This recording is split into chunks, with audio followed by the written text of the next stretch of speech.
Hello everyone, स्वागत है आपका हमारे इस यूट्यूब चैनल में।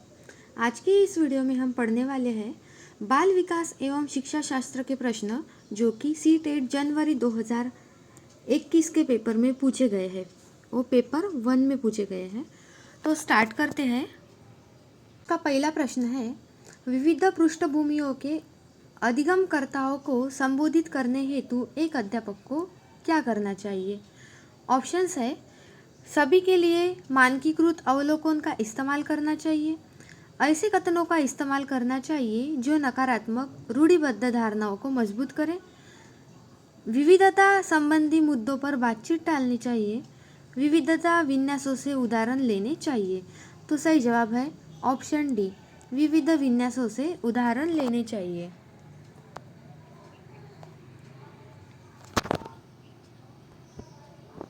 नेक्स्ट क्वेश्चन है, समस्या समाधान क्षमताओं को किस प्रकार सुसाध्य किया जा सकता है। ऑप्शंस है, समरूपों के इस्तेमाल को बढ़ावा देकर, विद्यार्थियों में डर की भावना पैदा कर, लगातार अभ्यास और कार्यान्वयन पर जोर देकर, समस्याओं के हल हेतु अटल प्रक्रिया के इस्तेमाल को बढ़ावा देकर। तो सही जवाब है ऑप्शन ए, समरूपों के इस्तेमाल को बढ़ावा देकर।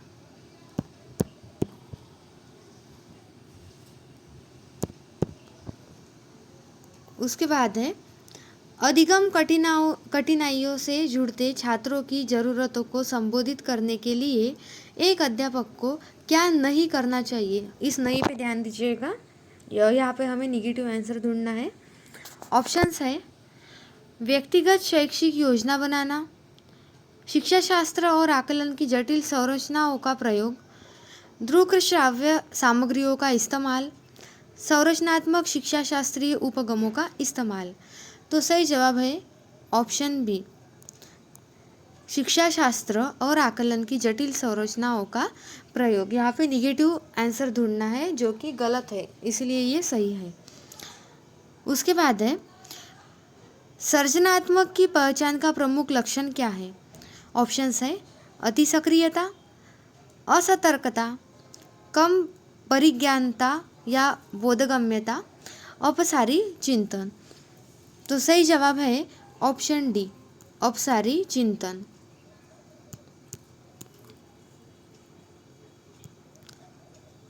नेक्स्ट है, निम्न में से अध्यापन अधिगम का सबसे प्रभावशाली माध्यम कौन सा है। ऑप्शंस है, बिना विश्लेषण के अवलोकन करना, अनुकरण या नकल और दोहराना, विषय वस्तु को यंत्रवत याद करना, संकल्पनाओं के बीच संबंध जोड़ना। सही जवाब है ऑप्शन डी, संकल्पनाओं के बीच संबंध खोजना। नेक्स्ट क्वेश्चन है, एक अध्यापिका को दिए गए किसी कार्यकलाप में छात्रों की विभिन्न त्रुटियों का विश्लेषण करना चाहिए क्योंकि। ऑप्शंस है, इसके आधार पर वह ज़्यादा त्रुटियां करने वाले छात्रों को दूसरे छात्र से अलग कर सकती है, अधिगम केवल त्रुटियों के शोधन पर निर्भर है, इसके आधार पर वह दंड की मात्रा निर्धारित कर सकती है, त्रुटियों की समझ अध्यापन अधिगम प्रक्रिया के लिए अर्थपूर्ण है। तो सही जवाब है ऑप्शन डी, त्रुटियों की समझ अध्यापन अधिगम प्रक्रिया के लिए अर्थपूर्ण है।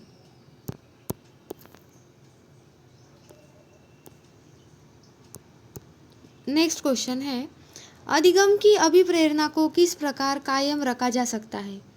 ऑप्शंस है, बच्चों को बहुत आसान क्रियाकलाप देकर, यंत्रवत याद करने पर जोर देकर, बच्चों को दंड देकर, प्रवीणता अभिमुखी लक्ष्यों पर जोर देकर।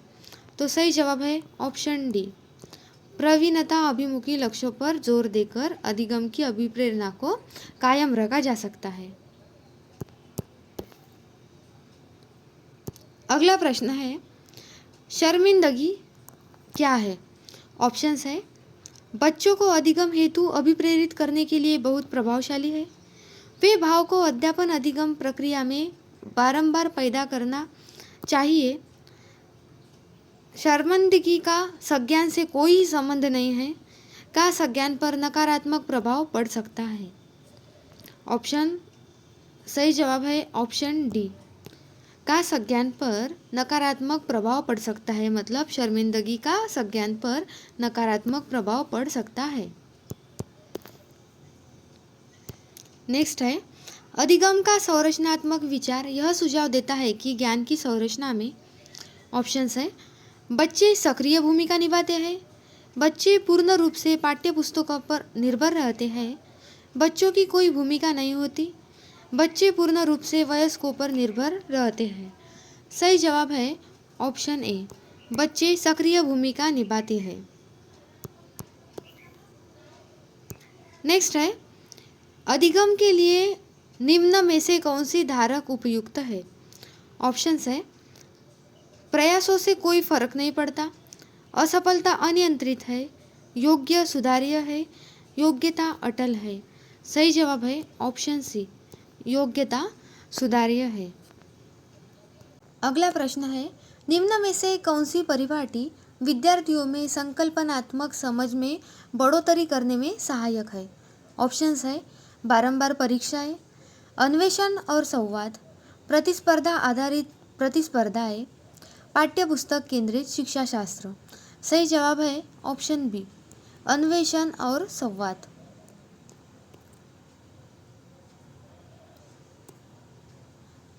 अगला प्रश्न है, बच्चों को सीखने में कठिनाइयाँ होती है जब ऑप्शंस, अधिगम सामाजिक संदर्भ में हो, विषय वस्तु को बहुरूपी में प्रस्तुत किया गया हो, सूचना अलग अलग टुकड़ों में प्रस्तुत की जाए, वो आंतरिक रूप से अभिप्रेरित हो। सही जवाब है ऑप्शन सी, सूचना अलग अलग टुकड़ों में प्रस्तुत की जाए। नेक्स्ट क्वेश्चन, अधिगम की सर्वोत्तम अवस्था कौन सी है? ऑप्शंस है, संतुलित उत्तेजना, कोई भय नहीं, कोई उत्तेजना नहीं, कोई भय नहीं, उच्च उत्तेजना, उच्च भय, निम्न उत्तेजना, उच्च भय। सही जवाब है ऑप्शन ए, संतुलित उत्तेजना, कोई भय नहीं।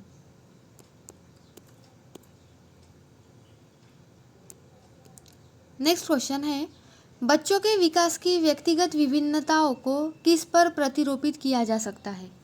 ऑप्शंस है, ना आनुवंशिक पर, ना पर्यावरण पर, आनुवंशिकता एवं पर्यावरण की पारस्परिकता पर, केवल आनुवंशिकता पर, केवल पर्यावरण पर।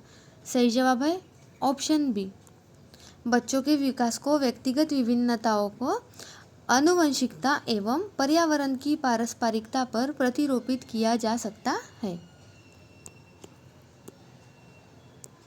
नेक्स्ट है, एक कार्य के दौरान साइना स्वयं से बात कर रही है कि वह कार्य पर किस प्रकार प्रगति कर सकती है। लेव वाइगोस्की के भाषा और चिंतन सोच के बारे में दिए गए विचारों के अनुसार इस तरह का व्यक्तिगत वाक्य क्या दर्शाता है? ऑप्शंस है, आत्मकेंद्रितता, मनोवैज्ञानिक विकार, संज्ञानात्मक अपरिपक्वता, स्वनियमन। सही जवाब है ऑप्शन डी, स्वनियमन।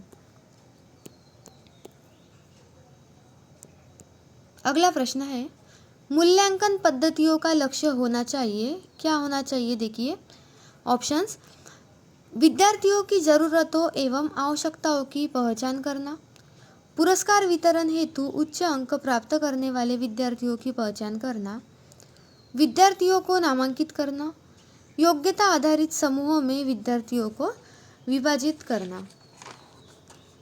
तो सही जवाब है ऑप्शन ए, विद्यार्थियों की ज़रूरतों एवं आवश्यकताओं की पहचान करना।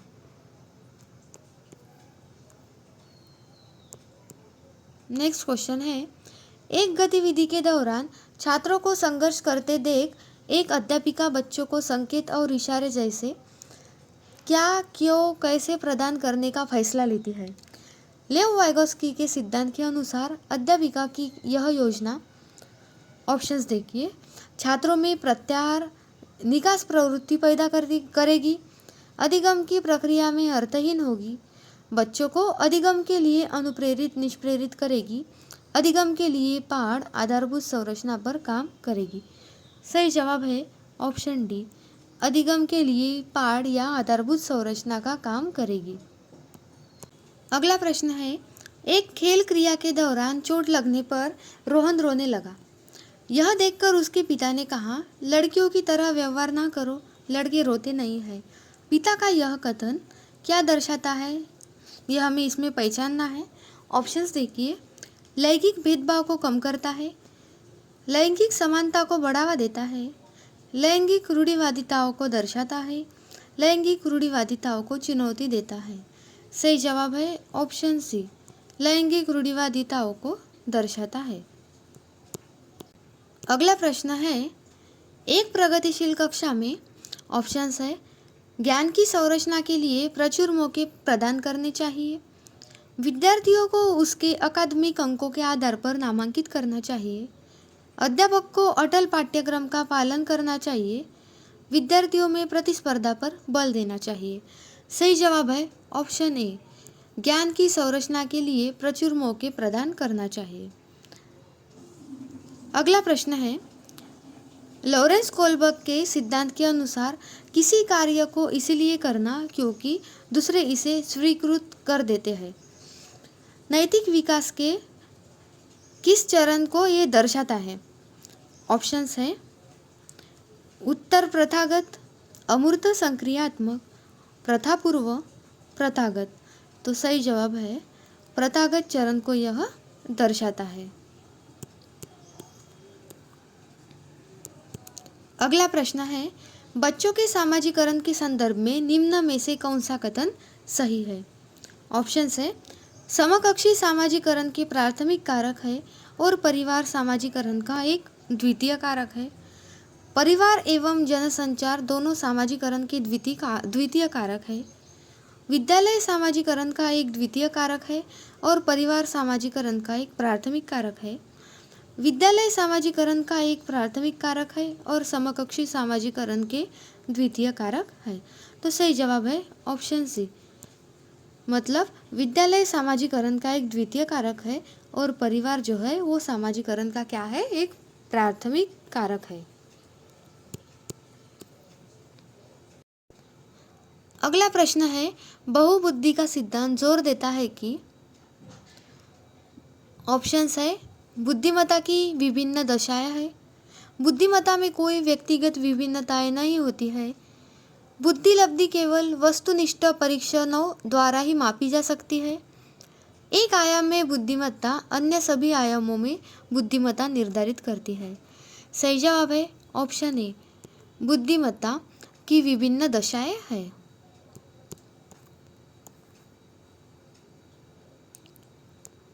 नेक्स्ट क्वेश्चन है, जीन पियाजे के संज्ञानात्मक विकास के सिद्धांत में पूर्व संक्रियात्मक अवस्था में विकास का मुख्य गुण क्या है? ऑप्शंस है परिकल्पित निगमनात्मक सोच, संरक्षण और पदार्थों को क्रमबद्ध करने की क्षमता, अमूर्त सोच का विकास, विचार या सोच में केंद्रीकरण। सही जवाब है ऑप्शन डी, विचार या सोच में केंद्रीकरण। नेक्स्ट है, विकास के संदर्भ में निम्न में से कौन सा कथन सही है? ऑप्शंस है विकास केवल बाल्यावस्था के दौरान ही होता है, विकास बहुआयामी होता है, विकास की दर सभी संस्कृतियों में सभी के लिए समान होती है, विकास केवल विद्यालय में होने वाले अधिगम से ही होता है। सही जवाब है ऑप्शन बी, विकास बहुआयामी होता है। नेक्स्ट है, लेव वाइगोत्स्की का सामाजिक सांस्कृतिक परिप्रेक्ष्य अधिगम प्रक्रिया में के महत्व पर जोर देता है। तो किसके महत्व पर जोर देता है ये हमें देखना है।